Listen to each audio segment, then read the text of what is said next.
I often wonder about the nature of reality, about our relationship to the creative force that forged the particles of our stars and intertwined them with the molecules of our bodies. Who are we? And where are we actually sitting within the architecture of our universe? Are we alone? Or is the answer simply stranger than we can think? My name is Jeremy Corbell. I seek to weaponize your curiosity, and if you're ready to suspend your own prejudice, welcome to the world of extraordinary beliefs.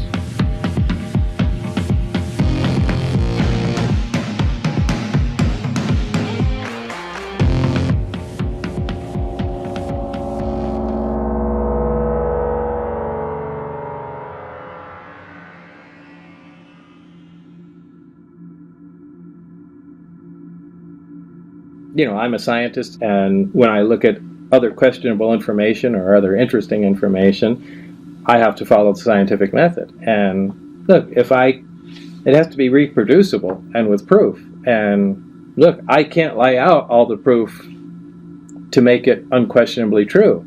So, according to the rules of science, you are obligated not to believe it until I can. So, yeah, I'm not saying believe the story. I'm saying this happened to me. I'm sorry, I can't prove it, without going back in time and bringing you there. So, just let it be. I don't really care if you believe it or not. It's just kind of a report what happened to me.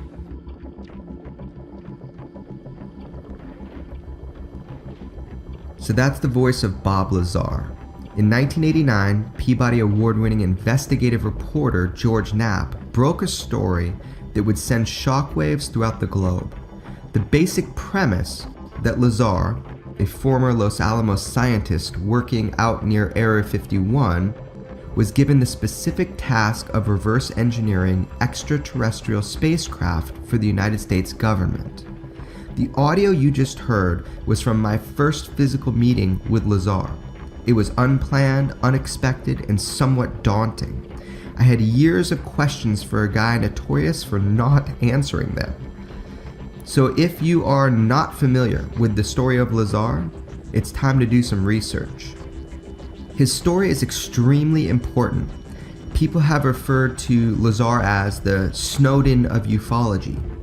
In hearing his story, you need to consider one very important thing: that Lazar could be telling the truth. I will warn you that this experience is going to be personal. You'll be going on a journey with me. You will experience the double-edged sword of desire. On one side is knowledge, and on the other, utter frustration. Eventually, what you learn will have to be cemented into your core by your own reason, your own ration, and your own deduction. I will simply open the doors and let the light in. What you see is more important than what I see, for it will be you that has to carry that burden. What you discover might change you. It might break you at the foundations before allowing you to rebuild your paradigm as it has me. You will need patience, determination, intelligence, and above all else, you will need curiosity. Curiosity will be your greatest weapon on this journey. You will undoubtedly question the integrity of those I interview, and then hopefully your judgment will turn inward, and you will come to your own conclusions. At its core, the Extraordinary Beliefs recordings are a series of conversations. Conversations that ordinarily never leave the confines of the four walls they're conducted in. But nothing in this investigation is ordinary. That you can be sure of. So now, I interview a man, a physicist whose records can be verified, a scientist who has worked at numerous military installations, and who recently revealed to me something profound on my search to understand the Bob Lazar UFO case, the gravity of which can be described as monumental.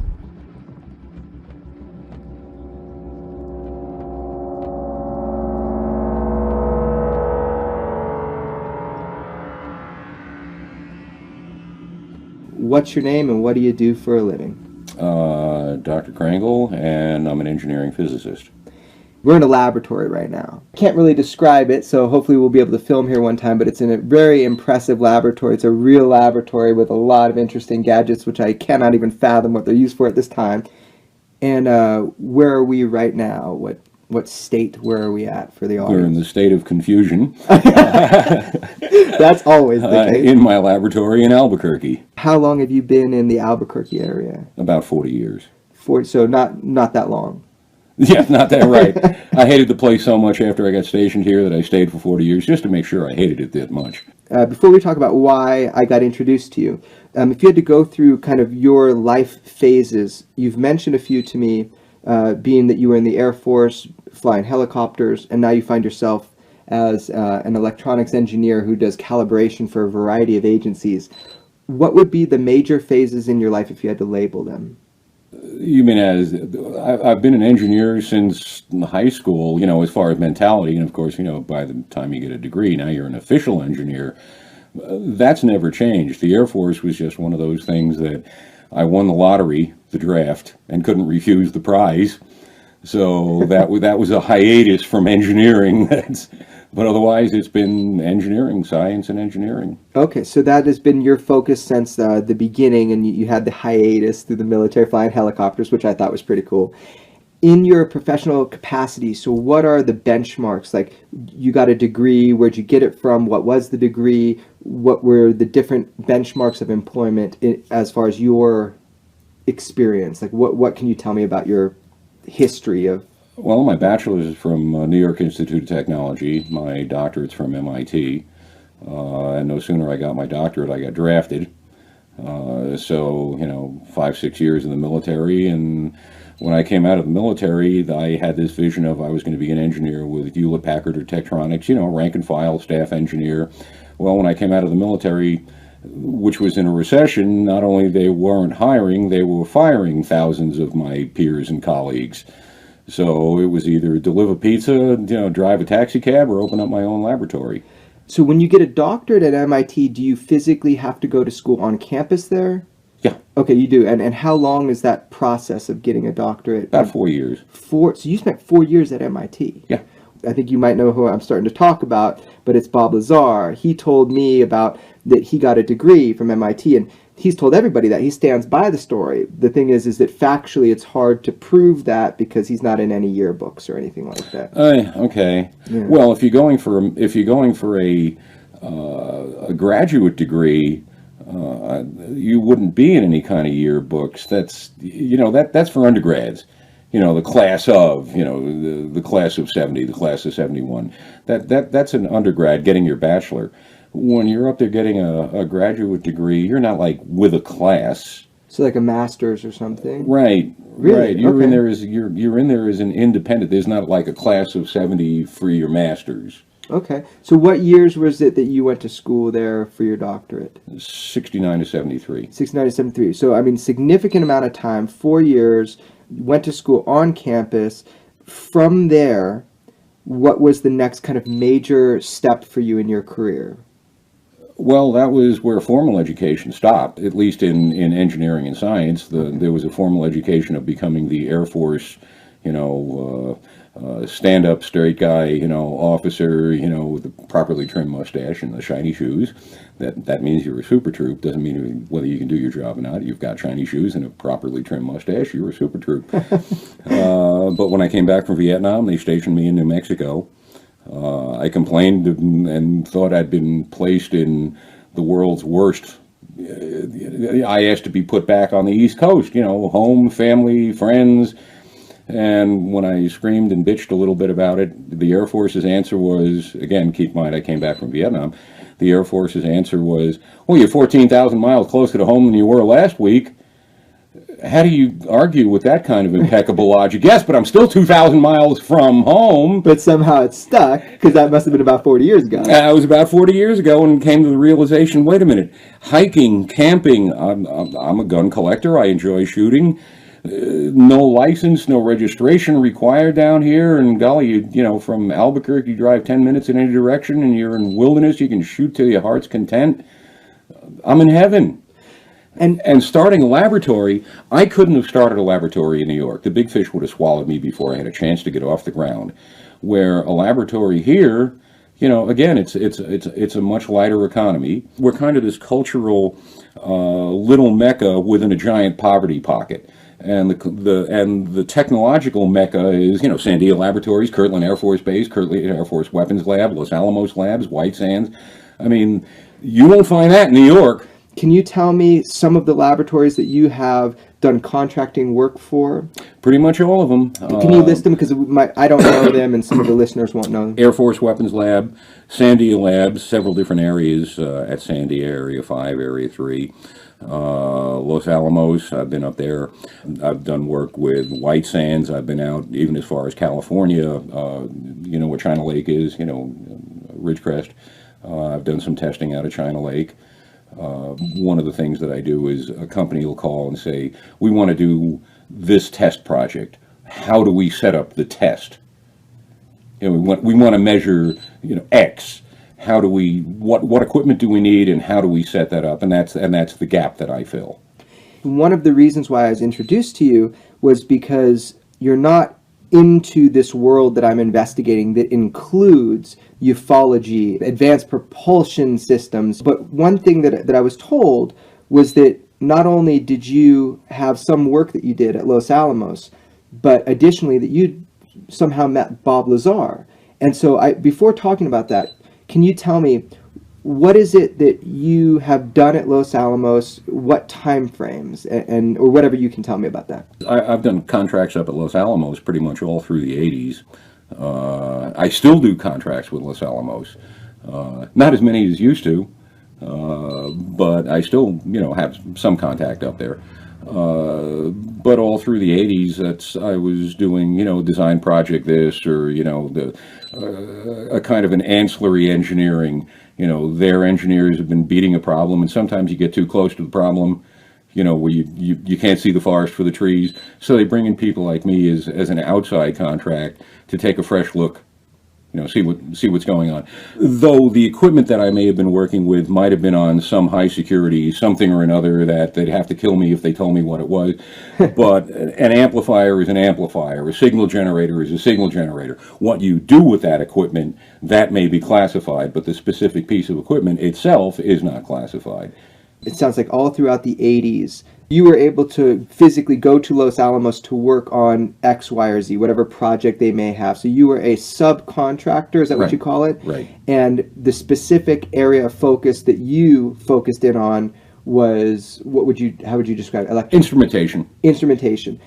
And so, again, what is your kind of title as a scientist? Well, engineering physics, but what I've been functioning as primarily is metrologist. Okay.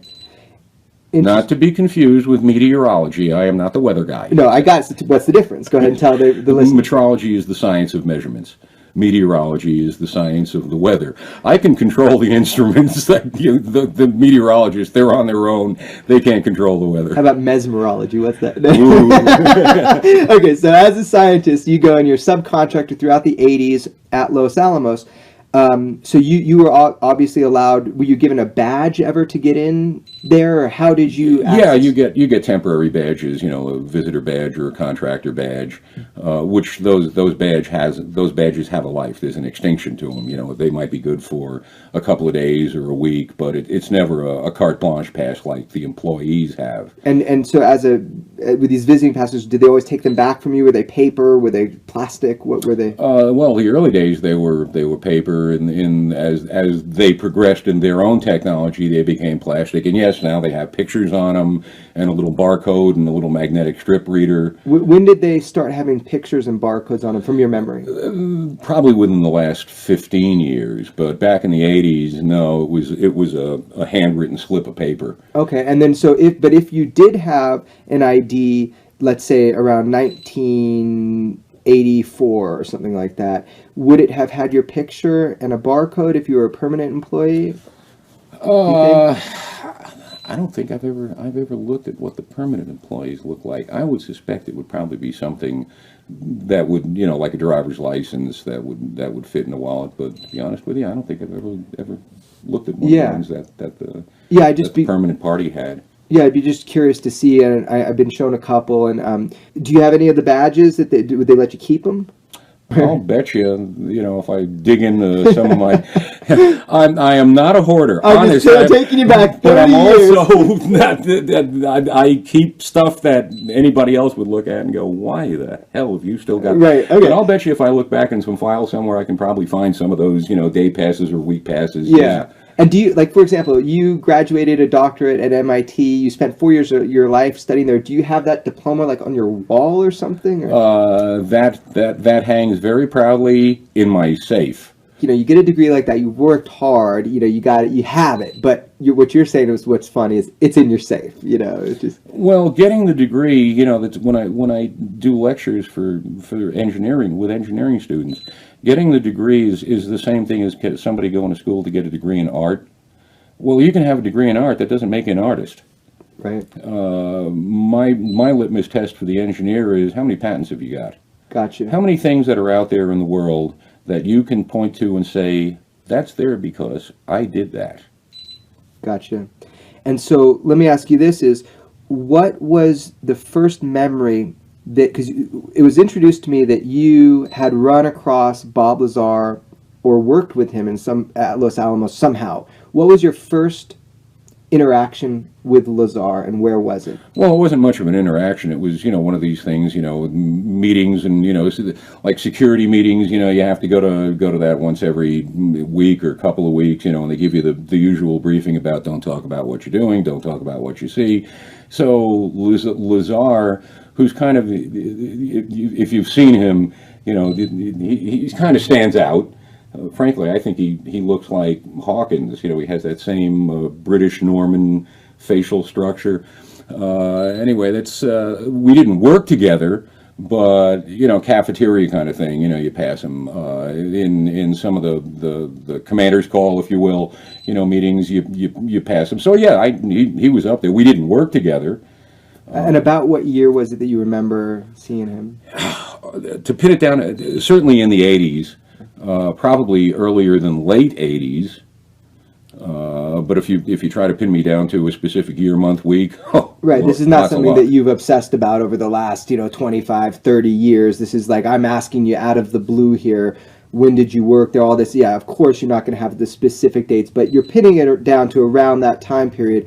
But what's interesting to me is you're saying that you would run across Bob Lazar at like a security meeting, don't talk about this, don't talk about that, or in the cafeteria. Was it your impression that he was a concession stand salesman or a janitor, or did you think he was dressed wrong to be the janitor? Okay, so how did you know Bob? In what capacity was he there working from your knowledge? What was he there? What was he at Los Alamos? Well, he was a physicist, which I'm a physicist.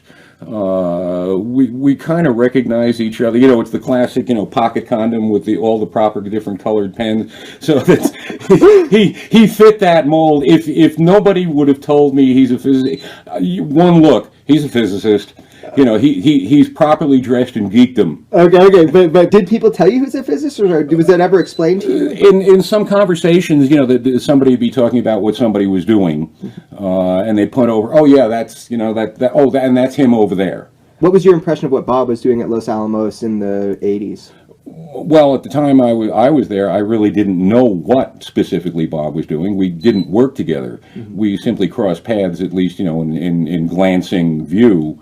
I didn't know what he was up to any more than he knew what I was up to. But you did know that he was a physicist. Yes. And that was very clear to you, that he was a physicist at Los Alamos and not, again, like the janitor. Right. Okay. Right. And in conversations with some of my colleagues, again, sitting over lunch, we'd be talking about something happening, or who's doing something.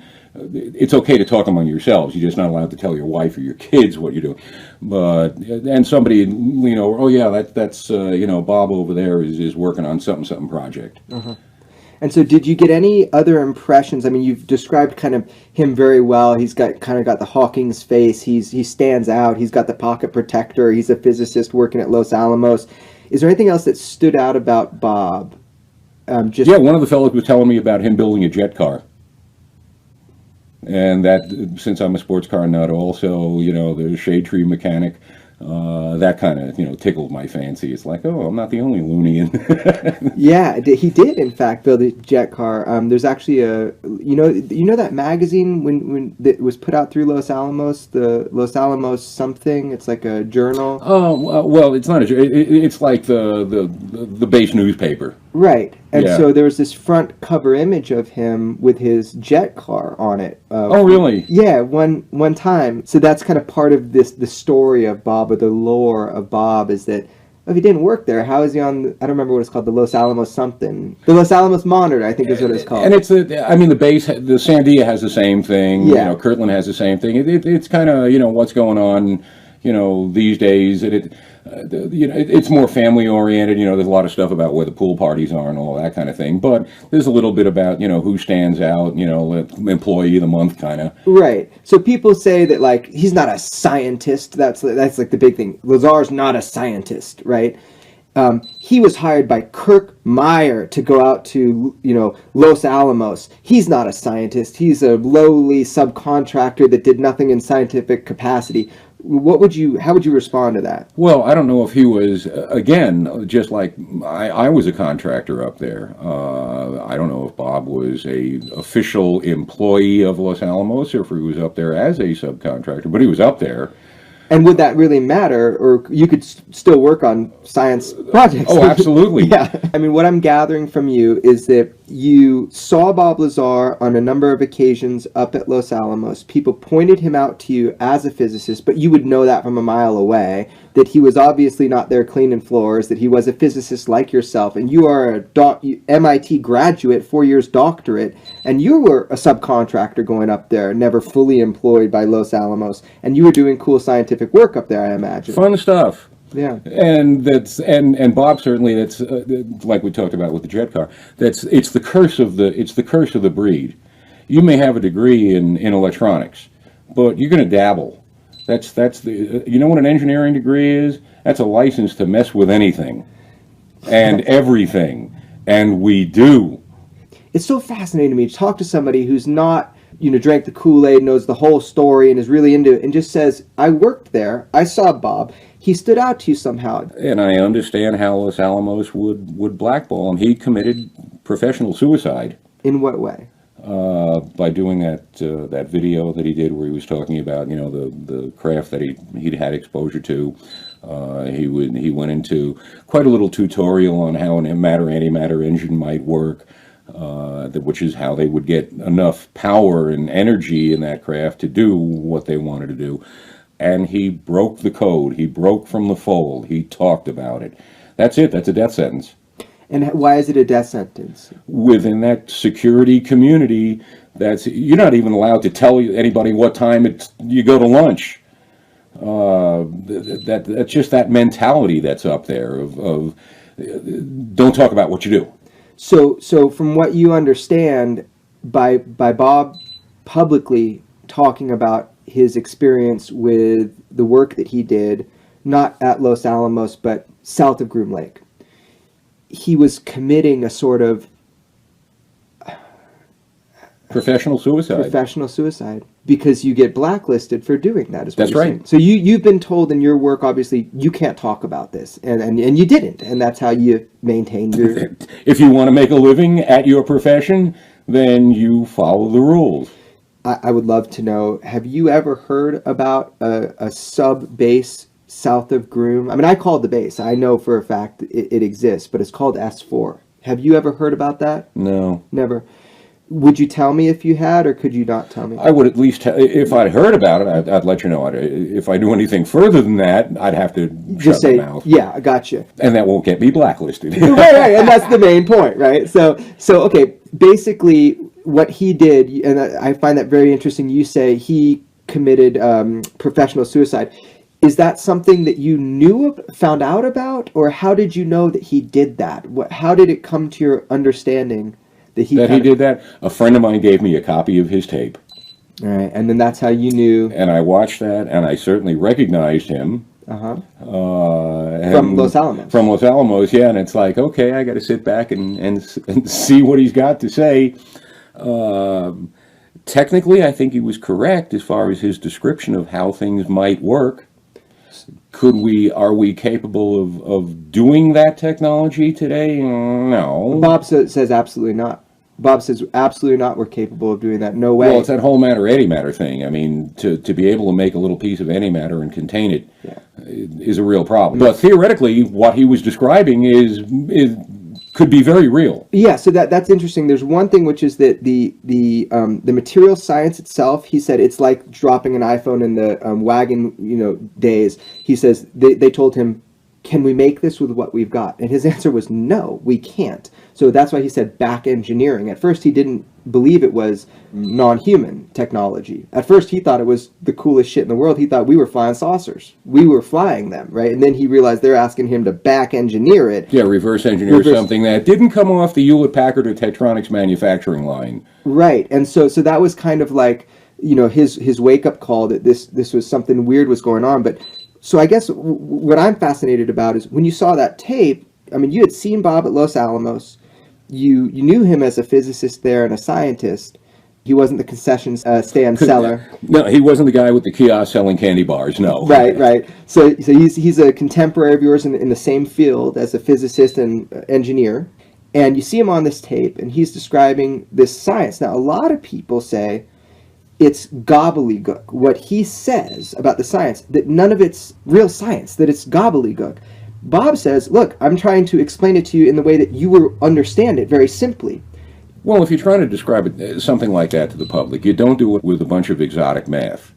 The public is not going to understand the exotic math. You've got to put it in some kind of terms that the layman can at least have a prayer of grasping, and leave the exotic math for your peers. So you think that the way he described the propulsion system, that as an MIT doctorate engineer, you do think that it's plausible? Yeah.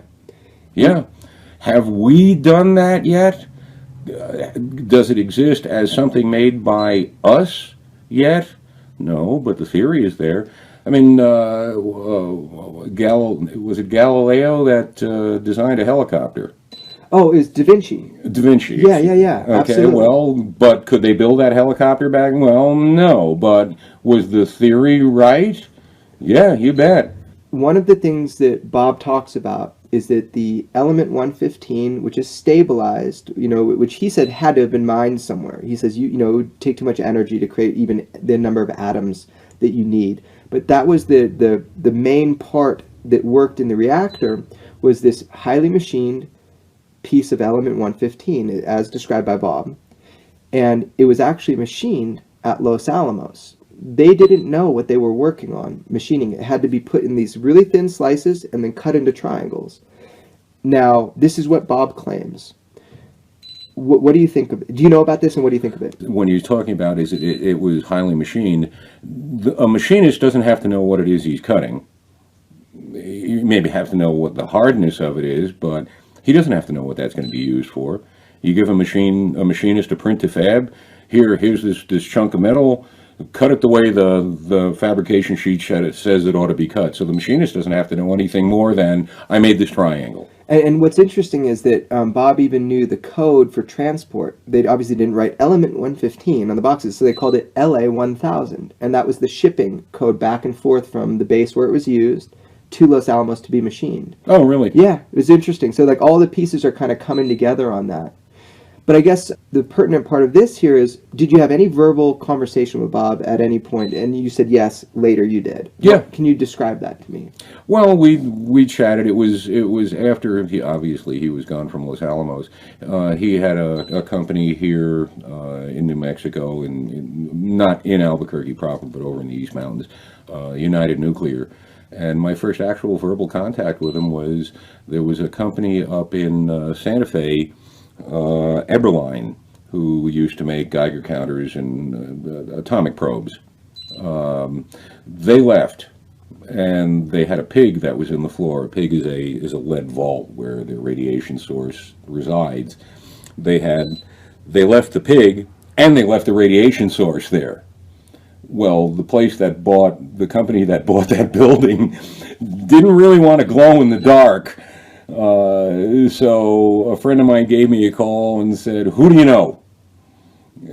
So I called Bob. to go clean out the radioactive thing. Yeah, to go get this glow-in-the-dark thing. And like, hey, dude, you want this stuff? And of course, he was probably over the moon, wanted it bad, right? Right. And so what made you think to call Bob Lazar to go pick up the radioactive waste that someone had left in the basement of some place? This wasn't radioactive waste. This was a calibration source.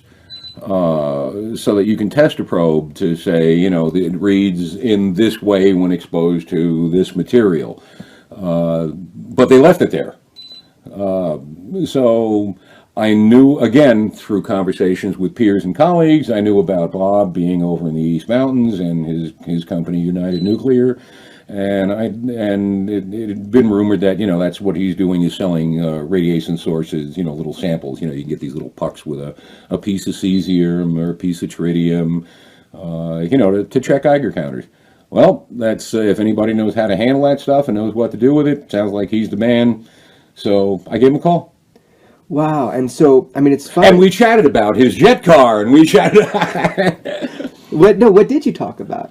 All our little, you know, involvements and our little pet projects. I asked him, why did you commit professional suicide?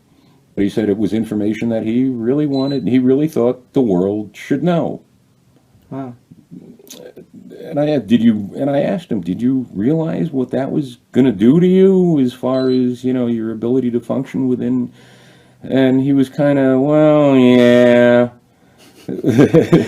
Classic. Yeah. So, okay. So, I mean, what's so fascinating is a lot of people who never talk to anybody about it, they like to just say, Bob Lazar is not a scientist. He never worked at Los Alamos. He never went to MIT, and that's proven by X, Y, and Z. Bottom line is, you knew him or about him through colleagues as a scientist, and you went to him because there was radioactive equipment detection stuff that you thought he might like. You guys talked about jet cars. You saw him at Los Alamos a bunch. I mean, this is a real guy. He's a real scientist. And on a private phone conversation, he admitted to you he committed, professional suicide. So you would be satisfied by saying, as being yourself, an MIT graduate with a doctorate, as being an engineer, that and being a scientist, that Bob Lazar is a scientist. You know, that's you can talk to somebody and get a pretty good feel, you know, just in the matter of which they speak.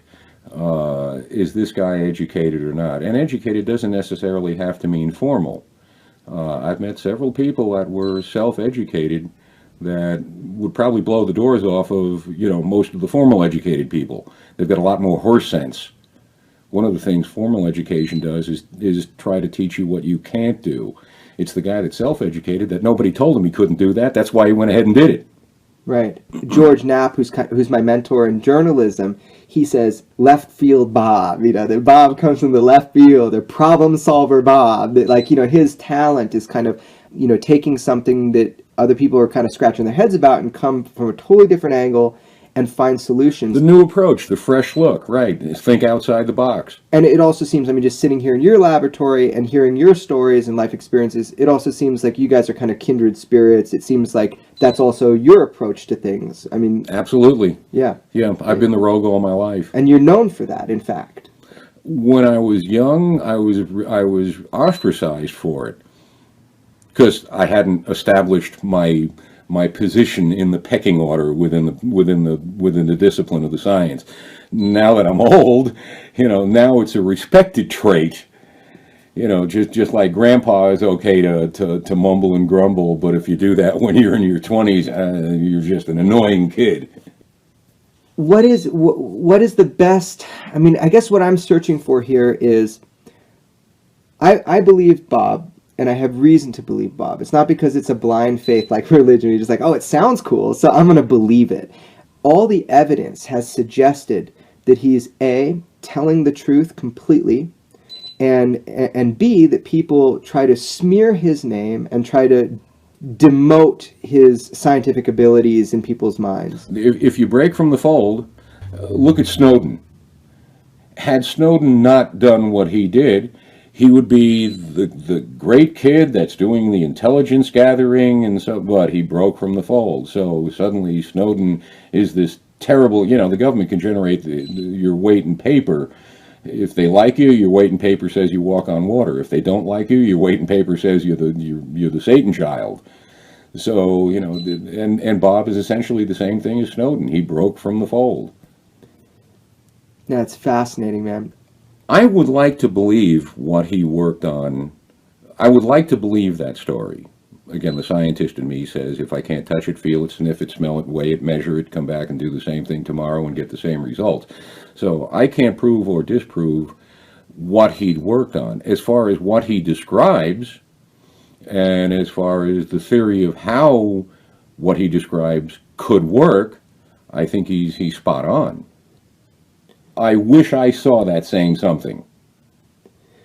You know, then again, too, you, in the capacities that you've had to or decided to work as a subcontractor for a lot of these agencies and businesses in these areas, you too have been shown things that don't necessarily line up with the chronology of our own development of technologies. Is that fair to say?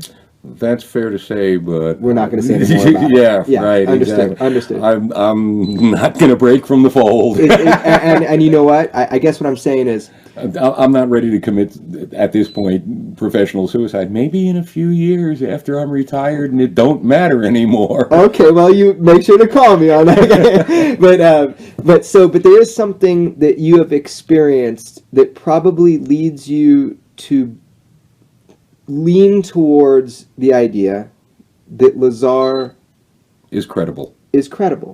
Yeah. Well, I guess Bob could prove his story in a number of ways if he wanted to, or there are things he could use that I know about to help prove his story, but it's almost like he's disinterested because the more people believe him, the less contracts he'll get, the less work he'll get. I mean, it doesn't help him to be Bob the UFO guy, you know, when he's bidding on government contracts. In fact, that's working against him, yeah. Right, and, you know, he even said, someone asked him, does it ever come up, you know, that you didn't hold secrets? You know, if you're working on stuff. And he says, it's come up kind of in a joke, like I'll bid for a contract and they'll get it and they'll say, now Bob, this isn't top secret, but we would appreciate it if you didn't talk about it because we know you got a problem with holding it. And he's been like, it's haunted him a little bit. But I'll bet. Yeah. So, but you are... But at least he's managed to keep going. I mean, where do you go from engineering physics at Los Alamos if you can't stay within your discipline? I mean, what do? Open up a TV and radio repair shop? You open United... Or go deliver pizzas? You open United Nuclear. That's right. I'm grateful that he spoke out about stuff because I think it's uplifted the conversation a little bit. But, you know, at the same time, people just are attacking him with slings and arrows, trying to make him seem like something else so that we don't have to deal with what he said. Just like Snowden. Yeah. It's an interesting correlation that you say that. You know, because it's almost like he's the Snowden of ufology. Yeah. Yeah. So what happens, you know, when the government gets caught, you know, when the spotlight comes on the cockroaches, they run. So when the government doesn't want to be proven that they've been withholding something, so then kill the messenger. Mm-hmm. Do you have any final thoughts on Bob Lazar, the story he told, anything you'd like to see in the future? Any final thoughts? I'd love to see a little bit more detail. I mean, anything that he releases at this point, considering what he'd already done on that one tape, it can't hurt him anymore. So I would love to hear and see, you know, a little bit more detail of what it is he was exposed to. You know, at a symposium, that's one of those things I probably would buy a ticket to go see. Interesting. I mean, so we just did that, you know, where myself, George Knapp, and Bob all spoke at this UFO Congress 2015 event, and it was really cool because we each gave a little presentation. I gave a presentation about my film work. George Knapp gave a presentation about his whole experience for 25 years dealing with the Lazar chaos, and then he did a Q&A with Bob on stage where they talked about what he experienced, and he revealed a little bit more information, but he says, look, I've told you everything. So what you're saying is that you'd like to hear a little bit more detailed explanation from a scientific standpoint, some facts, some figures, some numbers that correspond to the general. Yeah, I don't need all the exotic math, Math to me is that's how an engineer impresses his colleagues. I'm much more interested in hearing the narrative part of it. You know, let the math support later and can come later, but the narrative part of it. So something that bothered Bob, there were two things that really bothered him, and I don't know, maybe you have any insights on this, and he simplistically just explained one thing that makes no sense to him with the physics that he knows now, and this was his kind of gripe, was that there's got to be a physics that we're not being told about, because this stuff defied what we should know. These are supposed to be laws. You're not supposed to break these. So two things that bothered him. He said when they turn on the power source, that he says, go ahead and touch it. And Bob would bring his hands. He said it was exactly like you take two opposite poles of a magnet and you push together, except it was with his hands. And he said he does not understand how that happened. But he says he would go up and push and he could feel it like magnets. And that baffled him. Do you understand why that would baffle him? No, I hadn't heard that. I hadn't heard that description, and interesting. Yeah, interesting. But it really bothered him because he's like, that shouldn't be. It shouldn't be like that. Well, to say it breaks the laws of physics as we know them today, but you know, if you went back even 100 years ago, a jet plane that we take for granted today breaks every law of physics that a physicist from 100 years ago. Right. It's like, that thing can't stay aloft. How's that doing that? Go faster than the speed of sound? Nothing goes faster than the speed of sound. Right, we might break the atmosphere into a cataclysmic event if we break the speed of sound. That's right. The giant abyss is going to open up. So that's what breaks the law of physics as we view it today. Could be different in 100 years or 1,000 years. That's right. Okay. You know, and physics is one of those wonderful things. You know, if you break the law, you get a ticket, you get a fine, and you go to jail. If you break a law of physics, usually you get a Nobel Prize and a lot of money. Dynamite. So I guess the other thing that was kind of interesting, I never understood. He says one of the tests they did was his buddy who was in the lab with him, Barry. They were partnered. The guy brought over a candle, and he says when he brought it next to the power source, when it was the antimatter reactor, the power source, when they brought the candle flame over, he says he doesn't understand how this works. The candle became still. So it was the flame became still? Became absolutely still. Yet it was emitting light. And he says if it was a gravity source... So it essentially froze the plasma? I don't know. I don't know that he knows. But all he knows is that when they brought the flame over to the power source, it literally was like someone took a picture of it. It just froze. And Bob kept saying... Did it become translucent? No. See, that's the thing. He didn't describe any difference. He said it looked like someone just snapped a photograph and put it there. And he says, my problem with it, he said, was that I know how photons work. I understand how light, it should not have been emitting. If this was a gravity source, it shouldn't have frozen. You should not be able to see the light. That's right. So it really bothered him. It bothered him because he didn't understand why that would be. So here's a guy, if you're making up a story, why are you going to leave a big hole that you're the idiot? Like that you can't describe. You can't figure it out. Well, do understand, I am not a nuclear physicist. I'm a semiconductor physicist. So, you know, anybody that's a physicist does not mean they are a nuclear physicist. Is that what Bob is? I don't know what the... I believe Bob is nuclear. I'm semiconductor. Okay. I make transistors. Okay. So... the laws of physics apply to the specific field in which you focus on is what that means, right? Okay. So, you know, every physicist doesn't mean we're all experts in making nuclear weapons and running atomic power plants. Right. So if indeed, you know, Bob is a nuclear physicist, some of the reflections of that would be the things that he's done, such as build a particle accelerator in his backyard. Oh, Lordy, I love it. Okay, so that is a symptom of being a nuclear physicist. Yeah, for sure. Okay. So that don't stand in front of the E-beam. Okay. So this was a very cool beginning, just to meet somebody who knew Bob professionally from Los Alamos, in the sense that you saw him there. You guys were in, don't tell anybody meetings. What would you say? What do you call it? Security meetings? Yeah, security briefings. Yeah. Okay. So specifically, remember they lump you into these. You know, it's little lecture halls or classroom kind of things, and you get your, it's your security pep talk. So let me just ask you, just real specifically. So you have a direct individual memory of being in a security briefing at Los Alamos with Bob Lazar? Yeah. Yeah, it was one of the. Yeah, when I'm not talking about a classroom of 10 to 12 people. I'm talking about, the auditorium size kind of thing. Everybody after lunch, go over to the auditorium. You're going to get your security briefing for the week. And yeah, that's I remember seeing.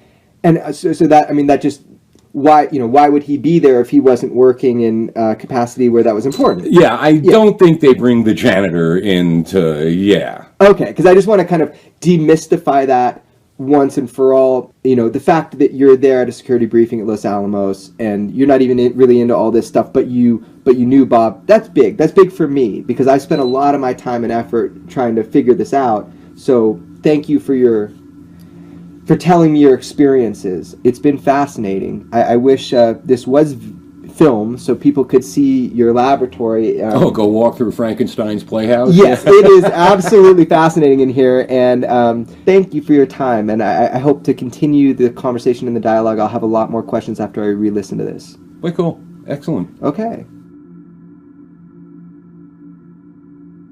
Weaponize your curiosity and go to extraordinarybeliefs.com to learn more.